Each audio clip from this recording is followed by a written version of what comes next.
नमस्कार, मैं आभाश्री डीएलएड कार्यक्रम में आपका हार्दिक स्वागत करती हूँ। आज के चर्चा का विषय संसाधन केंद्र के रूप में विद्यालय है। इस विषय पर हम विस्तृत रूप से चर्चा करेंगे। सर्वप्रथम हमें यह समझना बहुत ही जरूरी है कि जो संसाधन हम विद्यार्थियों के पर्यावरण अध्ययन के लिए प्रयोग में लाते हैं अथवा जिनका हम विकास करते हैं, सिर्फ वही अधिगम संसाधन नहीं है, अपितु यहाँ पर हमें अपनी सोच की परास को विस्तार देने की आवश्यकता है। क्योंकि पर्यावरण को अगर हम संज्ञा की दृष्टि से देखें तो इसमें जैविक एवं अजैविक सारी चीज़ें सम्मिलित हो जाती हैं, अर्थात पेड़ पौधे, जीव जंतु के साथ साथ हवा, पानी, भूमि, नदियाँ, सागर इत्यादि शामिल होते हैं। वहीं जब हम इसे प्रक्रिया की दृष्टि से देखते हैं तो इसमें सभी प्राकृतिक और अप्राकृतिक घटनाएं अनायास ही सम्मिलित हो जाती हैं। हर विद्यालय अपने आप में एक संसाधन केंद्र होता है। हर विद्यालय के परिवेश में अनेक रोचक जानकारियाँ, सूचनाएं और उदाहरण मौजूद होते हैं। वहाँ आसपास ऐसी बहुत सी चीज़ें होती हैं जिनका विद्यार्थी खुलकर उपयोग कर सकते हैं। दरअसल विद्यालय का पर्यावरण विद्यार्थियों के अपने अनुभवों और उनकी अपनी दुनिया के बहुत समीप होता है। प्रत्येक विद्यालय के वातावरण में विद्यार्थी के अवलोकन करने हेतु वस्तुएं, घटनाएं और उनके बीच संबंध उपलब्ध होते हैं। यदि विद्यालय में पर्यावरण शिक्षण के लिए साधनों की कमी भी हो तो भी उसका परिवेश समृद्ध होता है। कक्षा के बाहर उपलब्ध ज़्यादातर संसाधन न केवल निःशुल्क होते हैं बल्कि उनकी एक अलग वास्तविकता भी होती है। जैसा कि आप चित्र में देख सकते हैं कि विद्यालय संसाधनों को मुख्यतः दो प्रमुख संसाधनों में विभक्त किया गया है, मानवीय संसाधन और भौतिक संसाधन। मानवीय संसाधन के अंतर्गत शिक्षक, प्राध्यापक, विद्यार्थी, शिक्षणेतर कर्मचारी इत्यादि आते हैं। उसी प्रकार से भौतिक संसाधन के अंतर्गत लकड़ी, प्लास्टिक, धातु, कंप्यूटर और विभिन्न प्रकार की वस्तुएं सम्मिलित होती हैं।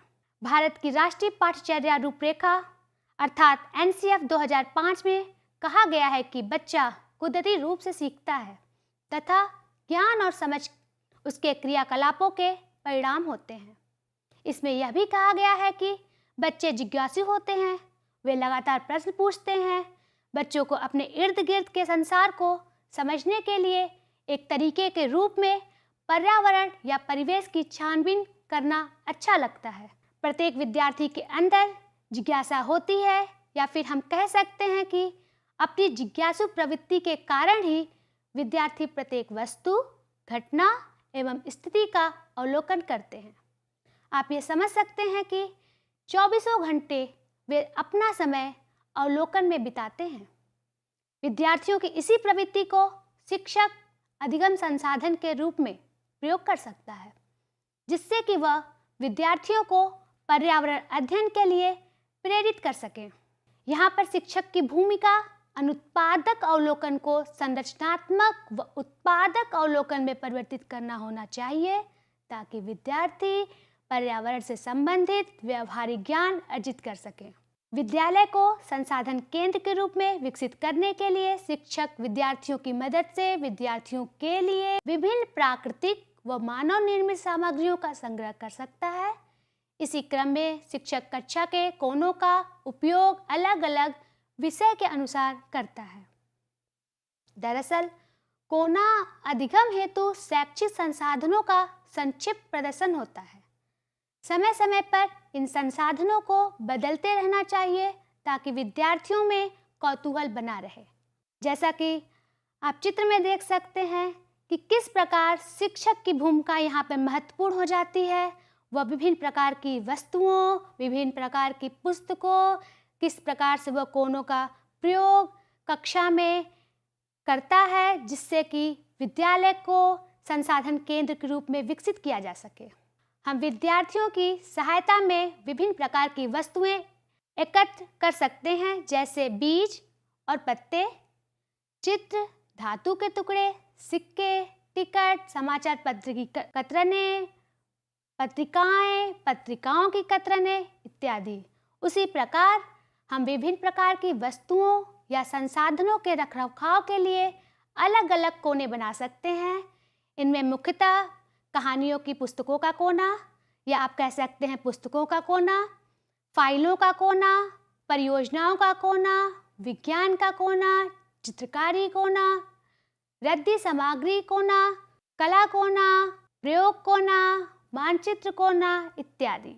इसी के साथ साथ विद्यार्थियों की मदद से विद्यार्थियों को कुछ फाइलें बनाने के लिए मार्गदर्शन दिया जा सकता है। विद्यार्थी प्रोफाइल, विद्यालय की प्रोफाइल बनाने के लिए प्रोत्साहित कर सकते हैं। मानव जानवर संबंधी प्रोफाइल बना सकते हैं, घटनाओं से संबंधित प्रोफाइल बना सकते हैं इत्यादि। जैसा कि आप चित्र में देख सकते हैं कि यहाँ पर सिक्कों का संग्रह है। सिक्कों के संग्रह में हम देख पा रहे हैं कि किस प्रकार से विभिन्न प्रकार की धातुओं से बने सिक्के यहाँ पर एकत्रित हैं। अर्थात सिक्कों के संग्रह से विद्यार्थी सिक्कों के क्रमिक विकास को समझने के लिए इसका उपयोग कर सकता है। विभिन्न प्रकार की धातुओं की पहचान व उसके गुणधर्म को समझने में भी सिक्कों का संग्रह सहायक है। मुद्रा का अर्थव्यवस्था में महत्व भी इन सिक्कों के संग्रह से शिक्षक विद्यार्थियों को समझा सकता है। और जैसा कि जब हम पर्यावरण अध्ययन की बात करते हैं, विज्ञान इसमें अछूता नहीं होता है और विज्ञान का कोना शिक्षक के लिए और विद्यार्थी के लिए दोनों के लिए ही बहुत ही महत्वपूर्ण हो जाता है। और इसके लिए विज्ञान कोने को विद्यार्थियों की रुचियों को प्रतिबिंबित करता हुआ होना चाहिए और यदि संभव हो तो उनके द्वारा ही स्थापित किया जाना चाहिए। विद्यार्थियों को नई वस्तुएं और सवालों के साथ प्रेरित करने के लिए इसकी विषय वस्तु को नियमित रूप से बदलते रहना चाहिए, जिससे वे अधिक से अधिक चिंतन मनन कर सकें। जैसा कि आप चित्र में विज्ञान कोने का एक नमूना देख सकते हैं, इसमें विभिन्न प्रकार के शंख, सीप, छोटे मोटे पौधे, मिट्टियों का नमूना इत्यादि सम्मिलित है। विज्ञान कोने में मंद दृष्टि वाले विद्यार्थियों को ध्यान में रखते हुए सभी संकेतक और कार्ड्स को मोटे व बड़े अक्षरों में छपा होना चाहिए। इसी प्रकार संकेतकों को बहुत ऊंचा या बहुत नीचे नहीं रखा जाना चाहिए, जिससे दिव्यांग विद्यार्थियों को उन्हें पढ़ने में कठिनाई का सामना न करना पड़े। विज्ञान कोने में वस्तुओं के विभिन्न गुणों को मापने के लिए एक सक्षम उपकरण सम्मिलित होने चाहिए, यथा बैलेंस स्केल, दूरी को मापने के लिए सेंटीमीटर की छड़ें और तरल मात्रा को मापने के लिए क्रमिक सिलेंडर इत्यादि होना चाहिए। विज्ञान कक्ष में अन्य वैज्ञानिक यंत्र भी शामिल हो सकते हैं, जैसे लेंस, प्रिज्म, चुंबक, दर्पण इत्यादि। विज्ञान कोने को बनाते वक्त शिक्षक को ध्यान रखना चाहिए कि खतरा पैदा करने वाली कोई भी वस्तु विज्ञान कक्ष के कोने में नहीं रखी जानी चाहिए। उदाहरण के लिए तेज किनारों वाली वस्तुएं अथवा किसी तापक यंत्र को विज्ञान कोने में स्थान नहीं देना चाहिए। जैसा कि आप चित्र में पुस्तकों की सूची देखकर उसकी विविधता का आकलन कर सकते हैं। इसमें चिड़िया का गीत, भूकंप एक प्राकृतिक आपदा, सावन का मेला, रुई से नायलॉन तक, समझ की तैयारी, हाथ के साथ, सौर ऊर्जा की कहानी, गोबर टाइम्स, विविध प्रकार की पुस्तकें इसमें सम्मिलित हैं, जिससे कि हम यह अनुमान लगा सकते हैं कि किस प्रकार हमें अपने पुस्तकीय कोने का संग्रह करना चाहिए। गणित का कोना। गणितीय खेल खेल से चिंतन कौशल का विकास होता है। ज्यामितीय आकृतियों व संरचनाओं की पहचान एवं उनकी तुलना पर्यावरण में विद्यमान वस्तुओं से करना विद्यार्थी सीख जाते हैं। हम चित्र में देख सकते हैं कि विभिन्न प्रकार की ज्यामितीय आकृतियाँ मौजूद हैं। वह उसका क्रियात्मक रूप से, सृजनात्मक रूप से उपयोग कर सकते हैं। पत्तियों का चिड़ियाघर। जैसा कि नाम से स्पष्ट है, चिड़ियाघर, मगर पत्तियों का। चिड़ियाघर में जानवर, पक्षी, तितलियां इत्यादि पाए जाते हैं और अगर हम इन सभी जीव जंतुओं को पत्तियों की मदद से इसका निर्माण करते हैं, विद्यार्थियों से कराते हैं, तो उनमें सृजनात्मक क्षमता का विकास होता है। सृजनात्मक क्षमता के साथ साथ वह क्रियात्मक व भावात्मक लगाव उत्पन्न कर सकते हैं और यह लगाव चिरस्थायी होता है। जैसा कि आप चित्र में देख पा रहे हैं, अंगूठे के ठप्पे से बने चित्र। इसमें विभिन्न प्रकार के सामग्री, चाहे वो सजीव हो, निर्जीव हो, मानव निर्मित हो या फिर बच्चों के बहुत करीब हो, यह सभी चीज़ें हैं। यह सभी चीज़ें या तो अंगूठे के ठप्पे से बने हैं या तो उंगलियों के ठप्पे से बने हैं। पर्यावरण में उपस्थित सजीव, निर्जीव विभिन्न प्रकार की कलाकृतियों का निर्माण करके विद्यार्थी अपने अंदर और शिक्षक की मदद से सृजनात्मक कौशल के विकास के लिए प्रेरित रहता है। कला कोना पर्यावरण में उपस्थित विविध प्रकार के अनुपयोगी व कम खर्चीली वस्तुओं के उपयोग से कलाकृतियों का निर्माण करके अलग अलग धार्मिक, सामाजिक एवं सांस्कृतिक पहलुओं का प्रदर्शन कर सकते हैं। इस कोने के माध्यम से बच्चा, विद्यार्थी हर प्रकार की फ्रीडम का अनुभव करते हैं। मॉडल, यह भी एक कोना होता है जो प्रदर्शनी के लिए प्रयोग में आता है तथा इससे विद्यार्थियों को क्रियात्मक रूप से कार्य करने की स्वतंत्रता मिलती है। जब शिक्षक प्रत्यक्ष तौर पर द्विविमीय अर्थात 2D सामग्री के साथ कार्य नहीं कर पाता है, तब वह विषय वस्तु की संरचना एवं प्रकार को अच्छी तरह से समझने के प्रयास में उसके मॉडल को निर्मित करता है। एक मॉडल किसी प्रणाली अथवा वस्तु को लघुत्तर या बृहत्तर भौतिक रूप को प्रदर्शित करता है। मॉडल्स कोई संगणक कार्यक्रम, संगणक जनित प्रतिच्छाया अथवा बृहद स्तरीय आभासी रचना हो सकती है। पर्यावरण अध्ययन के शिक्षण में किसी भी स्तर पर मॉडल्स का निर्माण व प्रयोग किया जा सकता है। अमूर्त संप्रत्यों की समझ को सुगम बनाने के अलावा मॉडल्स विद्यार्थियों को भविष्योन्मुखी समाज में पर्यावरण अध्ययन संप्रत्यों को समझने में सहायता प्रदान करता है। इलेक्ट्रॉनिक संसाधन, आज के इलेक्ट्रॉनिक युग में अगर हम इलेक्ट्रॉनिक संसाधन की बात न करें, उसका उपयोग न करें, तो हमारा शिक्षण अधिगम अधूरा लगता है।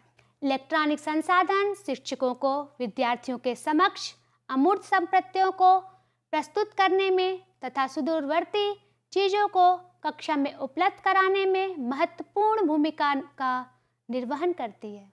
उदाहरण के लिए वीडियो टेप, कंप्यूटर, सिमुलेशन तथा वीडियो डिस्क सभी माध्यम के द्वारा बाहरी दुनिया को कक्षा में उपलब्ध कराने के सुगम तरीके हैं। वास्तविक शिक्षण सहायक सामग्री की अनुपलब्धता की दशा में इलेक्ट्रॉनिक संसाधनों की सहायता से संप्रत्यों तथा सिद्धांतों को प्रस्तुत किया जा सकता है। किसी भी संदर्भ में एक शिक्षक को हर संभव व अर्थपूर्ण तरीके से अपने शिक्षण के प्रस्तुतिकरण का प्रयास करना चाहिए। कहने का आशय यह है कि शिक्षक को अपने प्रस्तुतिकरण के माध्यम से अधिकाधिक प्रासंगिक सूचनाओं को विद्यार्थियों तक उपलब्ध कराना चाहिए और ऐसा करने से ये इलेक्ट्रॉनिक संसाधन प्रभावी सिद्ध होंगे। अब बात करते हैं पर्यावरण नाटक की। कैसे पर्यावरण नाटक विद्यालयी संसाधन को मजबूती प्रदान करता है। पर्यावरण नाटक के माध्यम से विद्यार्थी बृहद रूप से अपनी बातों को रख सकता है, अभिव्यक्त कर सकता है तथा अपने पर्यावरण संबंधी ज्ञान का मूल्यांकन कर सकता है। पर्यावरण नाटक सशक्त वैज्ञानिक विचारों की पृष्ठभूमि पर ही किए जाने चाहिए। साथ ही इसमें पर्यावरणीय शब्दावली तथा हमारे परिवेश के किरदारों का भी समावेश होना चाहिए। संप्रत्यय कार्टून, जैसा कि नाम से स्पष्ट है, कार्टून, इसका तात्पर्य है कि हमें कार्टून के माध्यम से बच्चों में रोचकता उत्पन्न करनी चाहिए। संप्रत्यय कार्टून शिक्षण का नवीन संसाधन है। शिक्षण में हम इस प्रकार की नवीनतम साधन का उपयोग कर सकते हैं। संप्रत्यय कार्टून विद्यार्थियों में कौतूहल उत्पन्न करने, चर्चा के लिए उत्प्रेरित करने व वैज्ञानिक चिंतन उद्दीप्त करने में सहायक होता है। इस तकनीकी में पर्यावरणीय परिस्थितियों से संबंधित विभिन्न प्रकार के चरित्रों को आपस में अंतःक्रिया करते हुए दिखाया जाता है। संप्रत्यय कार्टून के अंतर्गत विद्यार्थी जैसे ही कार्टून का अवलोकन करता है वह इस प्रश्न का सामना करता है कि आप क्या सोच रहे हैं। यद्यपि कार्टून कोई एक नियत जवाब नहीं होता है, फिर भी वे दृश्य माध्यम से युक्त संवाद रूप में विचारों को प्रदर्शित करते हैं। संप्रत्यय कार्टून पर आधारित बहुत सी ज्ञानवर्धक और वैज्ञानिक रहस्यों से संबंधित पुस्तकों को शिक्षक अधिगम संसाधन के रूप में प्रयोग कर सकता है। जैसा कि चित्र में मधुमक्खियां यह पता लगाने की कोशिश कर रही हैं क्या पराग कोशिकाएं पंखुड़ी कोशिकाओं से भिन्न होती हैं। यह एक नमूना है संप्रत्यय कार्टून का, जिसे आप देख सकते हैं, अवलोकन कर सकते हैं। इस प्रकार के संप्रत्यय कार्टून का उपयोग शिक्षक अपने कक्षा में कर सकता है। पर्यावरण अध्ययन भ्रमण, जैसा कि अध्ययन भ्रमण अपने आप में ही एक ऐसी तकनीकी है जिससे हम अपने आप को, विद्यार्थी को, समाज को प्रकृति से जोड़ सकें। पर्यावरण अध्ययन को बाहरी दुनिया से जोड़ने के लिए विद्यार्थियों को कक्षागत वातावरण से बाहर निकालकर संक्षिप्त रूप से विद्यालय परिसर के आसपास तथा विस्तृत तौर पर सुदूर अध्ययन भ्रमण के लिए ले जा सकते हैं। पर्यावरण अध्ययन भ्रमण और भी अर्थपूर्ण बन सकता है यदि शिक्षक कक्षा में पढ़ाई जा रही पाठ्य वस्तु या इकाई को प्रत्यक्ष रूप से उसे संबंधित कर दे। अध्ययन भ्रमण को कक्षा अध्ययन से जोड़कर विद्यार्थियों के अधिगम अनुभव को पुनर्बलित किया जा सकता है। इसके अलावा प्रासंगिक विषय वस्तु के माध्यम से अध्ययन भ्रमण विद्यार्थियों को अपने पर्यावरणीय प्रक्रिया कौशलों का अभ्यास करने का अवसर प्रदान करती है। पर्यावरण मेला विद्यार्थियों में वैज्ञानिक अभिरुचि उत्पन्न करने में सहायक होती है। मेले के माध्यम से विद्यार्थियों को अपनी रचनात्मकता एवं उपलब्धियों को प्रस्तुत करने का मंच मिल जाता है। विद्यार्थी इस तरह के आयोजनों में चार्ट, मॉडल, वास्तविक वस्तुओं का निर्माण एवं प्रदर्शन करते हैं। पर्यावरण मेले की सहायता से विद्यार्थियों में सृजनात्मकता, वैज्ञानिक कौशल, वैज्ञानिक अभिरुचि, विवेचनात्मक चिंतन व समूह में कार्य करने की क्षमता का विकास होता है। संसाधन केंद्र का उपयोग शिक्षण के विभिन्न चरणों में किया जा सकता है। विद्यालयों का आपसी सहयोग पर्यावरण के शिक्षण अधिगम को अधिक रोचक व अंतःक्रियात्मक बनाने में प्रभावी हो सकता है। प्रत्येक विद्यालय अपने आप एक संसाधन केंद्र बन सकता है तथा पड़ोस के विद्यालयों को भी अपने संसाधन केंद्र में आने के लिए तथा प्रयोग करने के लिए आमंत्रित कर सकता है। सहयोगी विद्यालय वर्ष में एक बार इकट्ठे मिलकर पर्यावरण मेला, प्रदर्शनी, वाद विवाद प्रतियोगिता, निबंध प्रतियोगिता आदि का आयोजन कर सकते हैं। ऐसे कार्यक्रमों के माध्यम से भागीदारी कर रहे विद्यालयों के बच्चों को भाग लेने तथा आनंद के साथ सीखने का अवसर मिलता है। ऐसे अवसर ज्ञान सामग्री तथा संसाधन बांटने के लिए सर्वथा ही उचित मंच हो सकते हैं। संक्षेप में हम कह सकते हैं कि उपरोक्त सभी उपायों के द्वारा हम विद्यालय को एक समृद्ध संसाधन केंद्र के रूप में स्थापित कर सकते हैं। आज की चर्चा में हमने विद्यालय को एक संसाधन केंद्र के रूप में समझने का तथा किन किन माध्यमों से विद्यालय को एक संसाधन केंद्र के रूप में विकसित किया जा सकता है, इसे समझने का प्रयास किया है। साथ ही संसाधन केंद्र का उपयोग विद्यार्थियों एवं समुदाय के लिए किस किस प्रकार से किया जा सकता है, इसे भी जाना। आज की चर्चा बस इतनी ही। अगली चर्चा पर फिर मुलाकात होगी। तब तक के लिए धन्यवाद।